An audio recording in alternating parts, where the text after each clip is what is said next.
नमस्कार, P news में आपका स्वागत है। आप देख रहे हैं पी न्यूज। मैं हूं कृष्ण कुमार। संजय सिंघिया में भारतीय कम्युनिस्ट पार्टी मार्क्सवादी का 11वां सम्मेलन संपन्न। जी हां, बिहार के समस्तीपुर जिले के सिंघिया प्रखंड के अंतर्गत सिंघिया में आज बुधवार के दिन भारतीय कम्युनिस्ट पार्टी मार्क्सवादी का 11वां सम्मेलन संपन्न। मंच का संचालन CPIM के अंचल मंत्री संजीव कुमार शंभू ने किया। उन्होंने पार्टी सम्मेलन के दरमियान गरीब गुरबा को बिहार के नीतीश सरकार के द्वारा बेदखल कानून बनाकर घर उजाड़ने के बारे में विस्तृत प्रकाश डालते हुए लोगों को जागरूक किया। लाल सलाम का ही देन है जिस पर बिहार के मुख्यमंत्री नीतीश कुमार झुके और पोखरबिंडे पर से घर खाली करने के आदेश को स्थगित किया। वहीं पार्टी के वरिष्ठ नेता कॉमरेड रामदयाल भारती ने भाजपा मोदी सरकार पर जमकर हमला करते हुए आम लोगों को जागरूक करते हुए एकजुट होने की नसीहत दिया। मौके पर कौशल कुमार, पूर्व मुखिया विभा देवी के अलावे सैकड़ों कार्यकर्ता लोग उपस्थित थे। इस न्यूज को अधिक से अधिक लाइक कीजिए, शेयर कीजिए, सब्सक्राइब कीजिए, कमेंट कीजिए। की आवश्यकता है। पार्टी के कुल 14 शाखा वर्तमान में कार्यरत है। LC की बैठक तो प्रारंभ होती है, परंतु ब्रांचों की बैठक समय नहीं होने से की कमजोरी उत्पन्न हुई है, जिसे दुरुस्त करने की जरूरत है। सम्मेलन हुआ था और 15 सदस्यीय कमेटी का निर्माण हुआ था। 4-5 साथी को अस्थायी रूप से आमंत्रित किया गया था और 1-2 साथी कॉमरेड लालन जी और कॉमरेड परमानंद जी को बाद में उनकी एक्टिविटी के आधार पर LC ने फिर से आमंत्रित किया।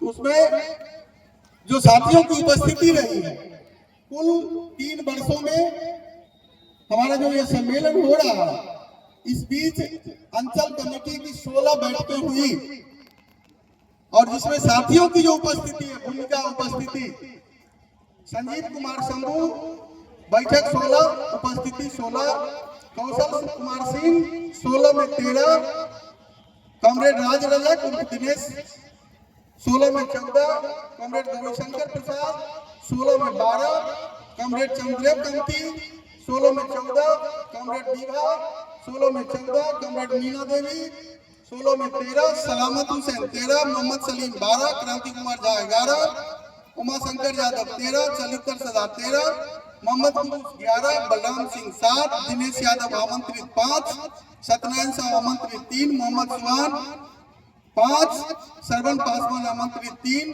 कॉमरेड फूल हसन 9। ये साथियों की स्थिति है।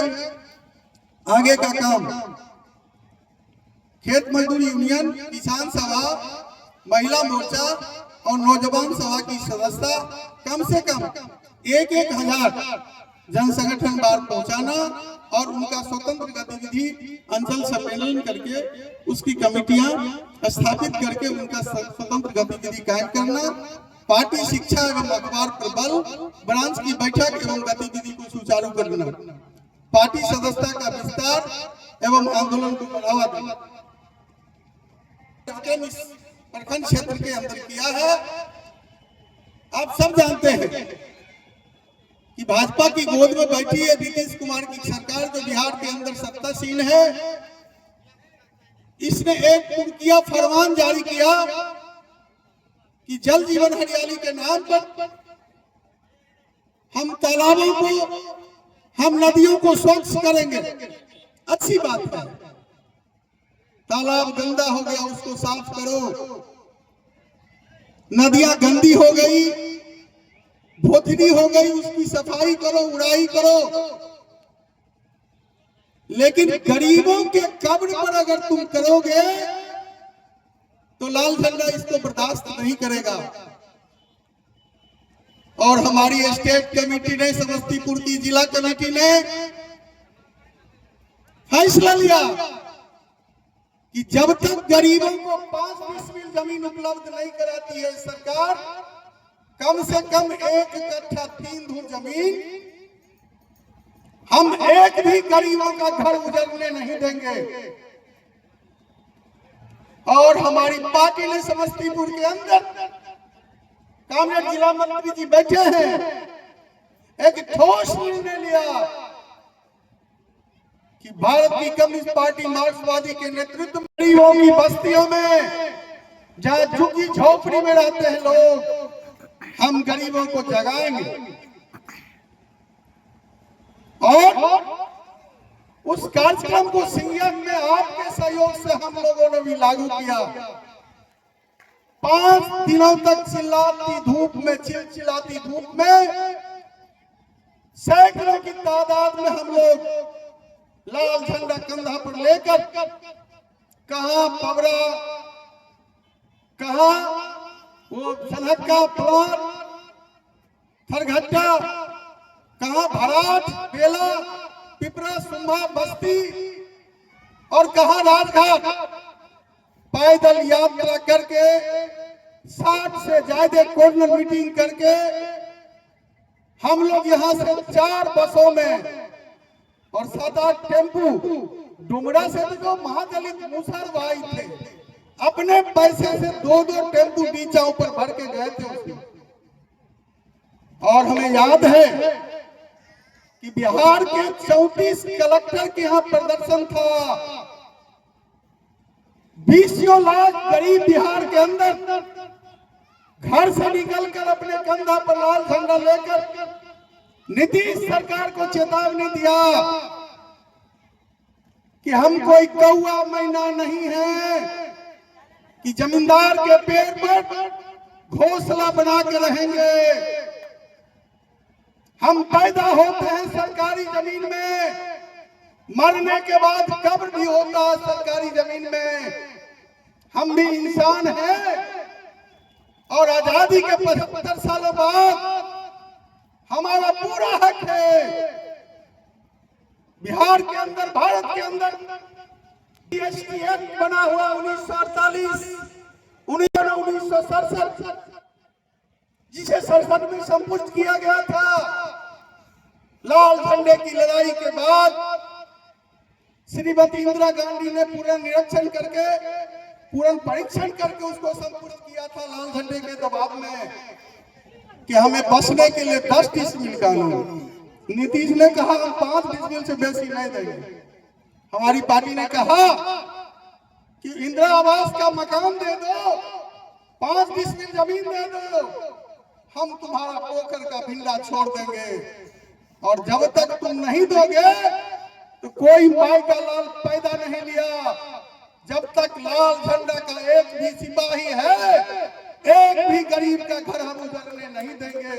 और उसी दिन जब कलेक्टर के यहाँ हमारे जिला मंत्री रामेश्वर जी के नेत्र आलोक मेहता थे, ये बीजेपी की सरकार नहीं थी उस समय, यूपीए की सरकार थी, उसने घोषणा किया कि वैकल्पिक व्यवस्था किए बगैर हम गरीबों को नहीं उजाड़ेंगे।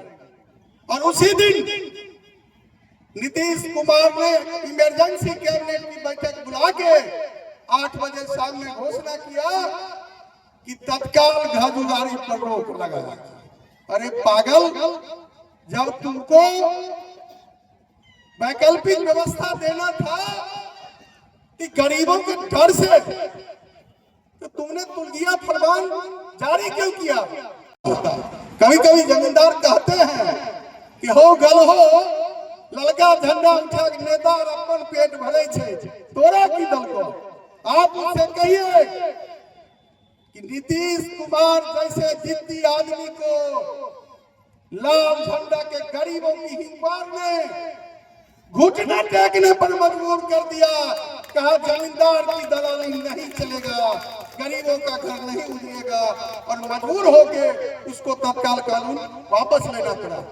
लेकिन साथियों, उसी कड़ी में जब पिछला हमारा सम्मेलन हुआ था, आप सब जानते हैं, इसके तुरंत बाद 14-15 को हमारा जिला सम्मेलन विभूति के उड़ के अंदर होने जा रहा है। उसकी संपत्ति को अर्जित करना, क्षत्रिय है, उसके बाद वैश्य जिसका काम है व्यवसाय करना, और चौथा है शूद्र जिसका काम है ऊपर के तीनों वर्णों को, मतलब ब्राह्मण, क्षत्रिय और वैश्य की सेवा करना। ये काम है शूद्रों का।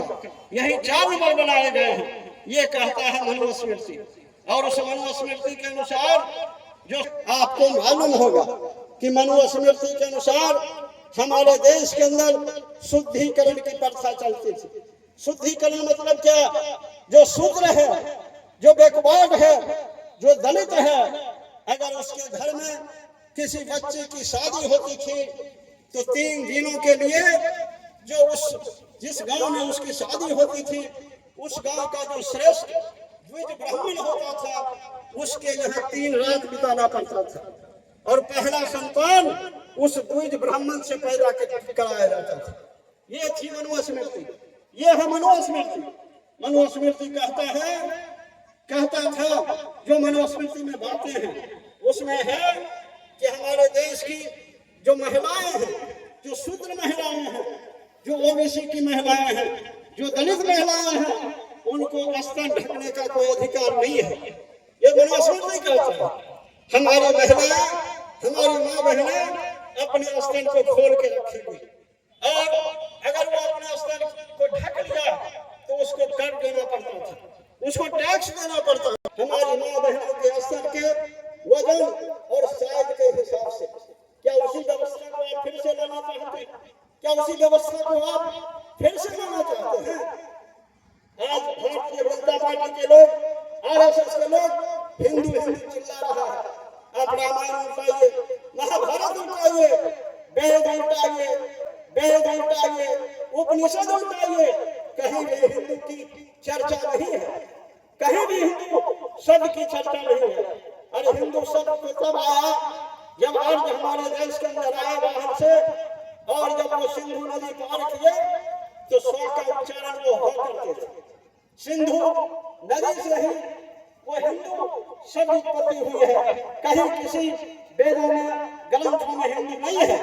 लेकिन आज हिंदू के नाम पर अगर आप देखेंगे तो 65% जो दलित है, जो ओबीसी है, जो शूद्र है, 65% इसके घर के बच्चे किसी न किसी रूप में वो आरएसएस में है, विश्व हिंदू परिषद में है, दुर्गा वाहिनी सेना में है।